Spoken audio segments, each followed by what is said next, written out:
میں منڈیر کی طرف بڑھا اور ایک پتھر اٹھا لیا۔ میں نے 2 پتھر مجمع کی طرف اچھالے۔ فائر بریگیڈ والوں نے چھت کی منڈیر سے سیڑھی لگا رکھی تھی اور ایک آدمی چڑھ کر چھت کی طرف آ رہا تھا۔ اس کے ہاتھوں میں ہوز پائپ تھا۔ پتھر سنسناتا ہوا میرے ہاتھ سے نکلا اور فائر بریگیڈ کے جوان کی کھوپڑی پر بیٹھا۔ اس نے ایک دردناک چیخ ماری اور سیڑھی کو ساتھ لیتا ہوا الٹ گیا۔ اگلے ہی لمحے وہ زمین پر لمبا لمبا لیٹا نظر آ رہا تھا۔ میں نے جلد بازی سے کام لے کر اپنے پیروں پر خود ہی کلاڑی مار لی تھی۔ میری سمجھ میں نہیں آ رہا تھا کہ میں اب کیا کروں۔ آگ تیزی سے بڑھتی آ رہی تھی۔ میری موت یقینی تھی، لیکن ابھی میرے پاس انتخاب کا ایک موقع باقی تھا۔ مجھے یہ فیصلہ کرنا تھا کہ جل کر مروں یا نیچے کود کر جان دے دوں۔ میں نے دل میں سوچا کہ نیچے کود کر ہڈیوں اور گوشت سے بھرے ہوئے تھیلے کی شکل میں پایا جانا کوئلہ بن جانے سے بہتر ہوگا۔ یہی سوچ کر میں منڈیر کی طرف بڑھا۔ اسی وقت اچانک مجھے امید کی ایک کرن سجائی دی۔ نیچے ریت سے بھرا ہوا ایک ٹرک کھڑا تھا۔ وہ ریت شاید آگ بجھانے کے لیے لائی گئی تھی۔ اگر میں ٹھیک انداز سے چھلانگ لگاتا تو میرے بچنے کے امکانات روشن تھے۔ ریت پر گرنے کی صورت میں صرف معمولی سا جھٹکا لگتا، اس کے علاوہ کوئی نقصان نہ پہنچتا۔ میں نے اللہ کا نام لیا اور منڈیر پر کھڑا ہو گیا۔ جی چاہتا تھا کہ آنکھیں بند کر لوں، لیکن اس طرح مجھے ٹرک کا پتہ بھی نہ چلتا اور اندازے کی غلطی مہلک ثابت ہوتی۔ چنانچہ میں نے آنکھیں کھلی رکھی۔ میرا دل شدت سے دھڑک رہا تھا اور سانس رکی جا رہی تھی۔ بہرحال جیسے تیسے میں نے چھلانگ لگا ہی دی۔ فضا میں لڑکنیاں کھانے کا وہ تجربہ بے حد خوفناک تھا۔ اپنی دانست میں ایک محفوظ مقام پر پہنچنے والا تھا، لیکن عین موقع پر قسمت پھر دھوکہ دے گئی۔ اچانک ہی ٹرک سٹارٹ ہوا اور آگے بڑھ گیا۔ میرے پیروں تلے سے زمین نکل گئی، لیکن نہیں، میرے پیروں تلے تو زمین تھی ہی نہیں۔ بہرحال اب موت سامنے تھی اور آنکھیں کھلی رکھنے کا کوئی فائدہ نہیں تھا۔ چنانچہ میں نے آنکھیں بند کر لیں۔ میں ایک دھماکے سے زمین کے ساتھ ٹکرایا، لیکن شاید وہ دھماکہ میں ہی سن سکا تھا، کیونکہ وہاں کھڑے ہوئے لوگوں کے کان پر جوں تک نہ رینگی تھی۔ اپنی دردناک چیخ سن کر خود میرا دل پھٹنے لگا۔ یہ اندازہ کرنا دشوار تھا کہ کون کون سی ہڈیاں ٹوٹی ہوں گی۔ مجھے تو بس اتنا ہی اندازہ تھا کہ جسم کی تمام ہڈیوں کا باقی تبادلہ اس طرح ہوا تھا جیسے سرکاری دفتروں میں کلرکوں کا ہوتا ہے۔ کچھ دیر میں بے سدھ پڑا رہا۔ زور سے سانس لیتے ہوئے بھی ڈر لگ رہا تھا کہ نہ جانے اور کیا کیا ٹوٹ جائے۔ میرے ارد گرد ویسی ہی گہما گہمی تھی۔ کسی کو میرے وجود کا بلکہ چیخوں کا بھی احساس تک نہ ہوا۔ کافی دیر کے بعد میری سمجھ میں آیا کہ اس بار تو میں پوری طرح غائب ہو چکا ہوں، یعنی اپنا جسم ہی نہیں، آواز بھی کھو بیٹھا تھا۔ اس کمبخت دوا کے مزاج کا کچھ پتہ ہی نہیں چلتا تھا۔ میں نے گھسٹ کر ایک طرف ہٹنے کی کوشش کی تو جوڑ جوڑ چیخنے لگا۔ ناچار میں وہیں جم کر رہ گیا۔ اسی لمحے ایک اور آفت نازل ہوئی، موٹی تگڑی، کوئی 200 پاؤنڈ وزنی آفت۔ یہ کوئی فائر مین تھا اور اطمینان سے چلتا ہوا ادھر آ رہا تھا۔ اس نے میرے جسم پر ایک پاؤں رکھا اور پھر دوسرا بھی رکھ دیا۔ یوں محسوس ہوا جیسے کوئی ہاتھی مجھ پر کھڑا ہو گیا ہو۔ شاید ہڑبونگ کی وجہ سے اسے یہ احساس بھی نہیں تھا کہ وہ کسی ٹیلے پر نہیں بلکہ جیتے جاگتے انسان پر چڑھا ہوا ہے۔ میں نے چیخ چیخ کر اسے برا بھلا کہا، لیکن اسے بھی کچھ سنائی نہ دیا۔ پہلے تو کبھی ایسا نہیں ہوا تھا۔ غائب ہونے کے بعد میری آواز سنائی دیتی تھی، لیکن اس دفعہ نہ جانے کیا معاملہ تھا۔ میں خاموش ہو گیا اور کروٹ بدل کر اسے گرانے کی کوشش کی تو مجھ سے ہل بھی نہ سکا۔ الٹا میری ہڈیاں اس کوشش کی وجہ سے کڑکڑا کر رہ گئی۔ چند ہی لمحوں میں میری سانسیں رکنے لگی اور آنکھوں کے سامنے اندھیرا چھا گیا۔ پھر خدا نے مجھ پر رحم کیا۔ فائر آفیسر نے اس جلاد فائر مین کو پکارا اور وہ اپنی توند گھماتا ہوا اس کی طرف چلا گیا۔ میری جان میں جان آئی۔ اب ضروری ہو گیا تھا کہ میں بیچ سڑک سے اپنے شکستہ وجود کو ہٹاؤں، ورنہ لوگ مجھے روند ڈالتے، بلکہ ممکن تھا کوئی گاڑی مجھے کچل ہی دیتی۔ میں آہستہ آہستہ گھسٹنے لگا۔ ہر قدم پر میری چیخیں نکلتی۔ اب میں اطمینان سے چیخ رہا تھا، کیونکہ مجھے معلوم تھا کہ میری چیخیں کسی کو سنائی نہیں دیں گی۔ ارادہ تھا کہ میں فٹ پاتھ پر پہنچ کر لیٹ جاؤں گا۔ کچھ دیر بعد حالت بہتر ہو جائے گی تو جیسے تیسے اٹھ کر گھر چلا جاؤں گا۔ ستم ظریفی تو دیکھیے کہ اب میں ظاہر ہونے کی دعائیں مانگ رہا تھا۔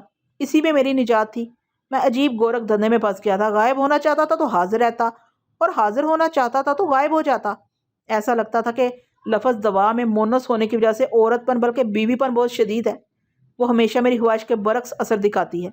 فٹ پاتھ پر پہنچ کر میں نے دیوار سے ٹیک لگائی اور آنکھیں موند دیں۔ اس وقت میں انسان کی بجائے انسان کا ملبہ بن کر رہ گیا تھا۔ ارد گرد ان لوگوں کا ہجوم تھا جو تماشا دیکھنے آئے ہوئے تھے۔ آگ اب آہستہ آہستہ بجھنے لگی تھی۔ میں نے ادھر ادھر دیکھا، مگر مجھے اپنے اغوا کنندگان میں سے کوئی ایک بھی دکھائی نہ دیا۔ مجھے آنکھیں موندے کچھ ہی دیر ہوئی تھی کہ بہت قریب سے ایک عورت کی آواز سنائی دی، ہاں بیٹے بس یہیں کر لو۔ میں نے بکھلا کر آنکھیں کھول دی۔ میرے چہرے کے عین اوپر ایک 4 سالہ نامعقول بچہ، وہ کبھی حرکت کرنے کی تیاری کر رہا تھا جو صرف بیت الخلاء ہی میں مناسب معلوم ہوتی ہے۔ کم از کم میرا چہرہ اس عزت افزائی کا سزاوار ہرگز نہیں تھا۔ ابے کیا کرتا ہے؟ میں نے دھاڑ کر کہا۔ بچے پر کوئی اثر نہ ہوا، وہ اپنی تیاریوں میں لگا رہا۔ مجھے یاد آیا کہ میری آواز تو غائب ہے۔ ادھر پانی سر سے گزرنے ہی والا تھا۔ میں نے ہڑبڑا کر کروٹ بدلی اور میں چیخا، میری ہڈیاں چیخیں، لیکن خدا کا شکر کہ میں بروقت آبشار کی پہنچ سے دور ہو گیا تھا۔ اچانک مجھے اپنا ہاتھ نظر آیا تو میں چونک پڑا۔ یہ اس بات کا ثبوت تھا کہ میں حاضر ہو گیا ہوں۔ کوئی اور موقع ہوتا تو شاید اس طرح میرے نمودار ہونے پر وہاں بھگدڑ مچ جاتی، لیکن وہاں پہلے سے ہڑبونگ مچی ہوئی تھی۔ میری طرف کسی نے توجہ ہی نہیں دی، لیکن جیسے ہی میں نے کراہنا اور چیخنا شروع کیا، لوگ میری طرف متوجہ ہو گئے۔ ارے ارے، یہ بیچارہ تو زخمی معلوم ہوتا ہے، نامکمل بچے کی ماں نے تبصرہ کیا۔ بہت سے لوگ میرے قریب آ گئے اور طرح طرح کے سوال کر رہے تھے۔ ان کا رویہ بہرحال ہمدردانہ تھا۔ خدا کے لیے مجھے میرے گھر پہنچا دیں، میں نے فریاد کی۔ آپ لوگوں کا احسان ہوگا۔ لوگوں کی ہمدردیاں میرے ساتھ تھی۔ کسی نے ایک ٹیکسی روکی، پھر بہت سے لوگوں نے سہارا دے کر مجھے ٹیکسی میں بٹھا دیا۔ میں نے ٹیکسی والے کو اپنا پتہ بتایا اور ٹیکسی چل پڑی۔ ٹیکسی والے نے بڑی مہربانی کی کہ مجھے گھر کے دروازے پر اتارا، لیکن کرایہ وصول کرنے کے معاملے میں بڑا اصول پرست ثابت ہوا۔ اس نے ساری انسانی ہمدردی بالائے طاق رکھ دی۔ میں نے رحم کی اپیل کی تو وہ بولا، صاحب، گھوڑا گھاس سے دوستی نہیں کر سکتا۔ مجھے گھوڑے پر تو کوئی اعتراض نہیں تھا، لیکن میں جانتا تھا کہ گھاس کی ہڈیاں نہیں ہوتی، لیکن برا ماننے کا بھی موقع نہیں تھا۔ میں نے جیب میں ہاتھ ڈالا۔ خدا کا شکر ہے کہ پیسے موجود تھے، ورنہ مجھے یقین تھا کہ ٹیکسی ڈرائیور میری کئی ہڈیاں لے کر ہی رخصت ہوتا۔ گھر آ کر میں نے اپنی ایک ایک ہڈی ٹٹولی اور ان کی عافیت کا جائزہ لیا تو مجھے یہ جان کر خوشگوار حیرت ہوئی کہ میری ہڈیاں اور پسلیاں سب کی سب پوری تھیں، البتہ جسم کسی پھوڑے کی طرح دکھ رہا تھا۔ مجھے تو یہ کوئی معجزہ ہی معلوم ہوتا تھا کہ اتنی بلندی سے گرنے کے باوجود کوئی ہڈی ٹوٹی نہیں تھی۔ ممکن تھا کہ غائب ہونے کی وجہ سے میرا وزن کم ہو جاتا ہو۔ بہرحال میں اسے ثابت کرنے کے لیے مزید تجربات نہیں کر سکتا تھا۔ یہ بھی اس دوا کا کمال تھا کہ وہ کچھ ثابت کرنے ہی نہیں دیتی تھی، اور میں جان لیوا تجربات کرنے والا سائنسدان نہیں تھا۔ میں نے نیم گرم پانی سے سارے جسم کی ٹکور کی اور بستر پر ڈھیر ہو گیا۔ اگلی صبح جسم کا درد بڑی حد تک کم ہو گیا تھا۔ مزید افاقہ ہوتے ہی میں پھر دوا سازی کی طرف متوجہ ہو گیا۔ یہ بات طے تھی کہ مکمل نسخہ مجھے نہیں مل سکے گا، جبکہ میں ہر حال میں اس کی خرابیاں دور کر دینا چاہتا تھا۔ میں چاہتا تھا کہ دوا کسی سچے عاشق کی طرح ثابت قدم اور مستقل مزاج ہو جائے۔ سارا دن دوا پر کام کرنے کے بعد شام تک میں اس کی طرف سے بڑی حد تک مطمئن ہو گیا۔ میرے خیال میں اس کی خرابیاں دور ہو چکی تھی۔ اب مجھے ان لوگوں کو کھوج لگانا تھا جو مجھے اغوا کر کے لے گئے تھے۔ مجھے نہ صرف ان سے بدلہ لینا تھا بلکہ ان کی اصلیت بھی معلوم کرنا تھی۔ میں نے فیصلہ کر لیا کہ اپنی تفتیش کا آغاز اس آتش زدہ کوٹھی سے کروں گا جہاں مجھے اغوا کر کے لے جایا گیا تھا۔ اگلی صبح میں نے دوا کی ایک خوراک استعمال کی۔ اس بار فوری رد عمل ہوا۔ یہ کافی حوصلہ افزا بات تھی۔ میں مطمئن انداز میں گھر سے نکل آیا۔ محلے میں بڑی رونق تھی، لیکن کوئی بھی میری طرف متوجہ نہیں ہوا۔ میں مرکزی سڑک کی طرف چل دیا۔ اب مجھے کسی رکشہ یا ٹیکسی کا انتظار تھا۔ دیر تک میں رکشہ اور ٹیکسی والوں کا انتظار کرتا رہا، لیکن کسی نے بھی دروگے اتنا نہ جانا۔ اچانک مجھے خیال آیا کہ میں تو انہیں نظر ہی نہیں آ رہا ہوں۔ مجھے یہ یاد ہی نہیں رہا تھا کہ میں غائب ہوں۔ شاید دوا کبھی کبھی میری یادداشت کو بھی غائب کر دیتی ہوگی۔ اب مسئلہ یہ تھا کہ اتنی دور میں پیدل نہیں جا سکتا تھا۔ بس میں سفر کرنا خطرناک تھا اور رکشہ ٹیکسی مجھے اس صورت میں نہیں مل سکتی تھی۔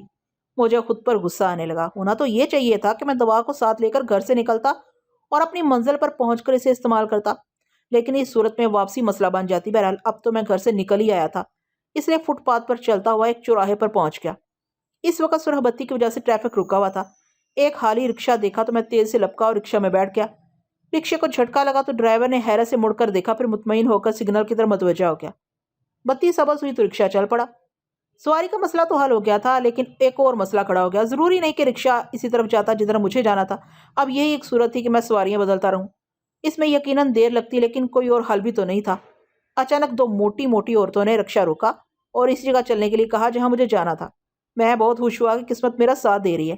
پہلی عورت رکشے میں بیٹھنے کے لیے میری طرف کھسکی۔ اس کی دانست میں رکشہ خالی تھا۔ مجھ سے ٹکراتے ہی وہ چیخ مار کر دوسری طرف لپکی۔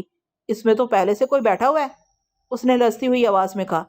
رکشے والے نے چونک کر اسے گھورا۔ ہو مائی، تمہارا دماغ خراب ہے، وہ گھرایا۔ دوسری عورت نے بھی اپنی ساتھی کو گھورا۔ واقعی کیا ہے تمہیں؟ رکشہ تو خالی ہے، تم خود بیٹھ کر دیکھ لو، پہلی عورت نے بھنا کر کہا۔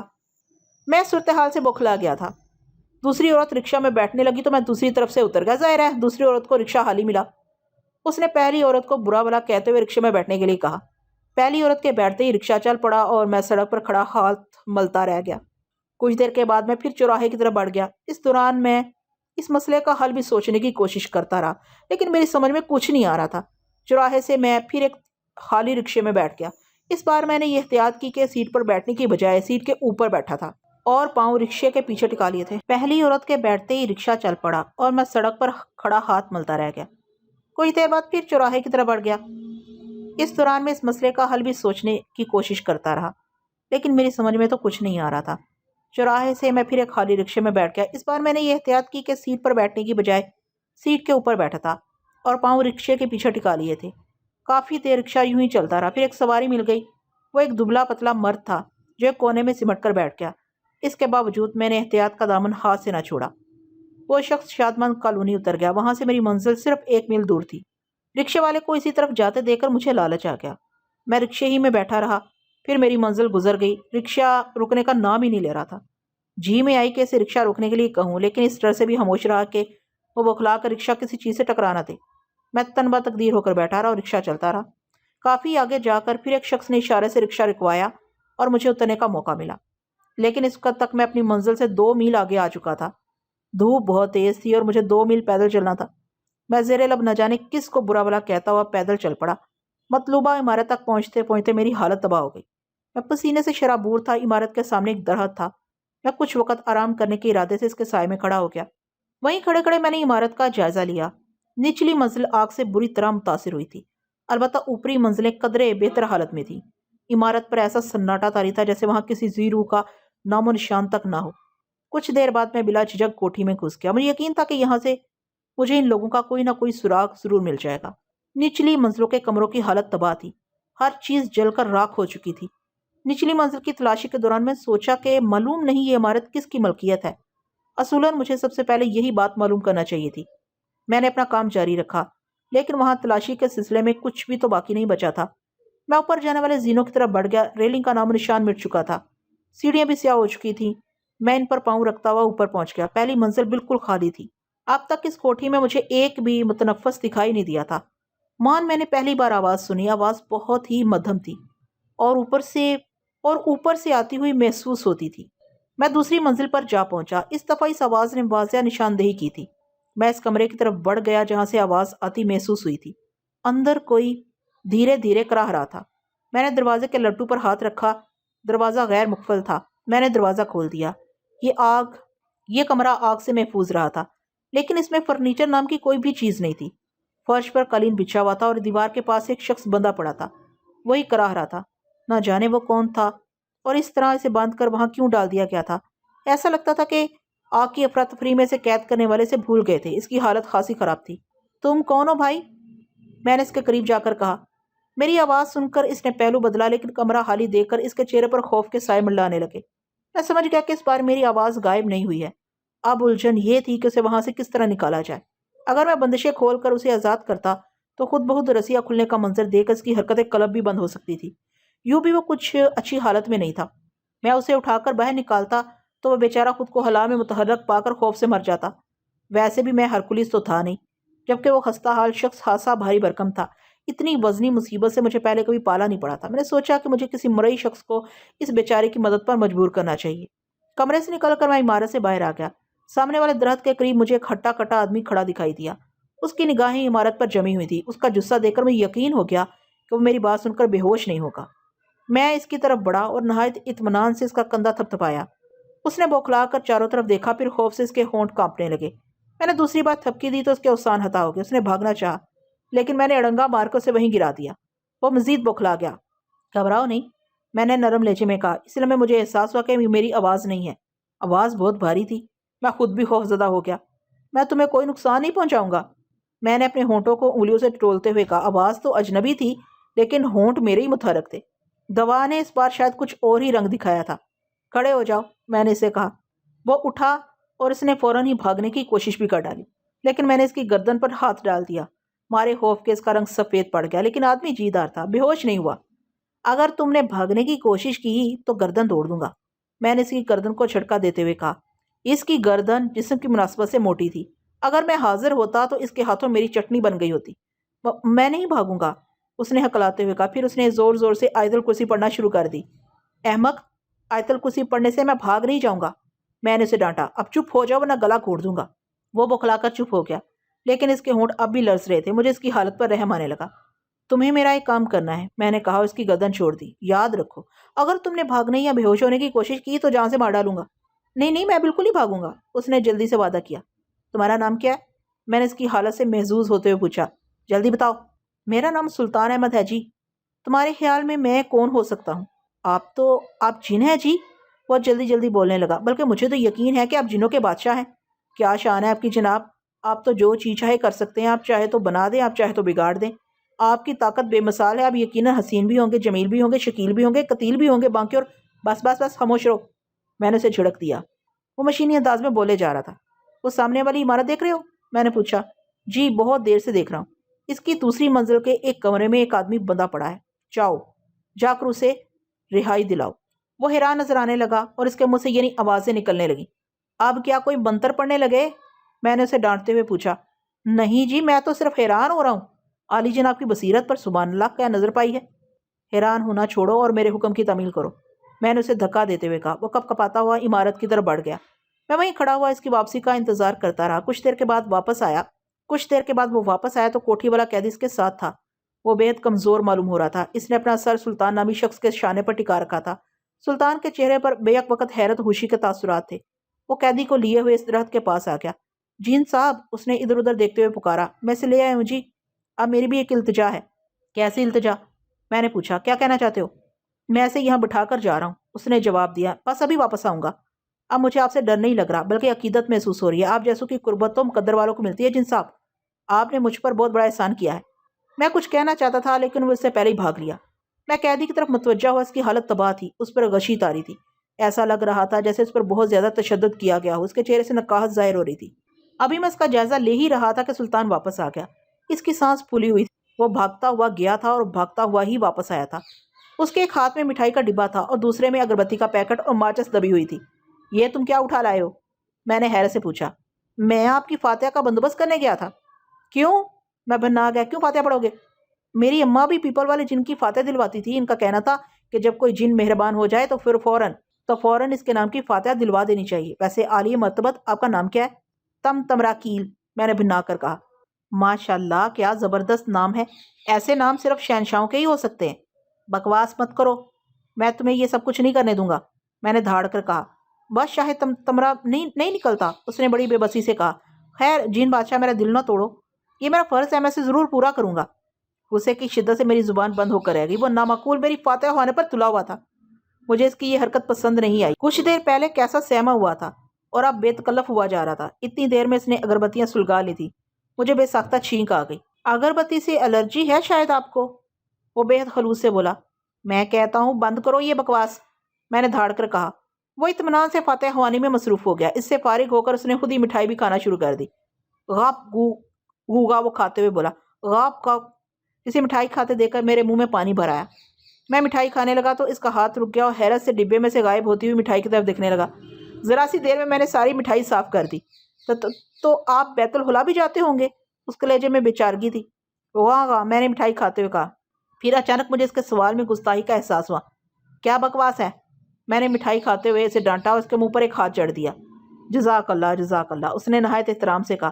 اب تو میرا بیڑا ہی پار ہے۔ پھر وہ بڑی محبت کے ساتھ قیدی کے پاس جا بیٹھا۔ ایسا لگتا تھا جیسے وہ اس کا گمشدہ بیٹا تھا جو اچانک اسے مل گیا ہے۔ تم اسے آزاد کرا کے اتنے خوش کیوں ہو رہے ہو؟ میں نے پوچھا۔ کیا بتاؤں جین بادشاہ، اس نے بے حد مؤدب ہو کر کہا۔ آپ پر تو سب کچھ روشن ہے، کیا میں سورج کو چراغ دکھا سکتا ہوں؟ دکھا سکتے ہو، میں جو کہہ رہا ہوں دکھاؤ، ورنہ میں تمہارا چراغ گل کر دوں گا۔ جی میں بہت دنوں سے اس کے پیچھے تھا۔ دراصل یہ اسمگلروں کے گروہ کا آدمی ہے۔ لیکن جی آپ کیا جانے کہ اسمگلر کیا چیز ہوتے ہیں، آپ کو تو اسمگلنگ کی ضرورت ہی نہیں پڑتی ہوگی۔ پوری بات بتاؤ، میں جلا گیا۔ بات یہ ہے جن بادشاہ کہ میں ایک پولیس افسر ہوں، اس نے کہا۔ یہ سامنے والی عمارت اسمگلروں کی عمارت ہے۔ یہ آدمی کافی دنوں سے غائب تھا۔ ہمیں شبہ تھا کہ اسے اس عمارت میں قید کیا گیا ہے، لیکن ہمارے پاس کوئی ثبوت نہیں تھا۔ جن بادشاہ آپ نے مجھے خرید لیا، ہر جمعرات کو آپ کی فاتحہ دلوایا کروں گا۔ قوالی سے تو یقیناً دلچسپی ہوگی آپ کو۔ اچھا بند کرو یہ بکواس اور میری بات سنو۔ تم اپنے کام سے فارغ ہو کر ابو العمران کے پاس جاؤ گے۔ یہ ابو العمران کون ہے جن بادشاہ؟ اس نے حیرت سے پوچھا۔ میں نے اسے اپنا پتہ بتاتے ہوئے کہا۔ اس آدمی کو اپنے ہاتھ میں رکھنا، اس کے کہے پر عمل کرنا۔ اگر مجھے خوش رکھنا ہے تو اس کی یہی ایک صورت ہے۔ آپ فکر نہ کریں جن بادشاہ، میں تو اس پر اپنی جان بھی نشاور کر دوں گا۔ کیسا گھبرو ہوگا وہ جو آپ کا منظور نظر ہے۔ ارے وہ نہ جانے کیا کیا بکتا رہا، لیکن میں وہاں سے چل دیا تھا۔ ہنسی کے ساتھ ساتھ مجھے غصہ بھی آ رہا تھا۔ اچھا خاصا انسان تھا اور بیٹھے بٹھائے جن بن گیا تھا۔ مجھے معلوم نہیں تھا کہ یہ بات میرے حق میں اچھی ہے یا بری۔ واپسی میں اور بھی دشواری پیش آئی۔ میں کوئی خطرہ مول لینے کے موڈ میں نہیں تھا، لہٰذا واپسی میں پیدل ہی چلتا رہا۔ گرتا پڑتا گھر پہنچا تو اس قدر تھک چکا تھا کہ جسم بے جان معلوم ہو رہا تھا۔ میں نے دوا کا توڑ استعمال کیا اور آپے میں آ گیا۔ رات کے کھانے کے لیے میں نے ہوٹل کا رخ کیا۔ عام طور پر تو میں گھر ہی میں کوئی نہ کوئی بندوبست کرتا ہوں، لیکن کبھی مصروفیت یا بوریت کی وجہ سے نہ پکاؤں تو ہوٹل کا رخ کرتا ہوں۔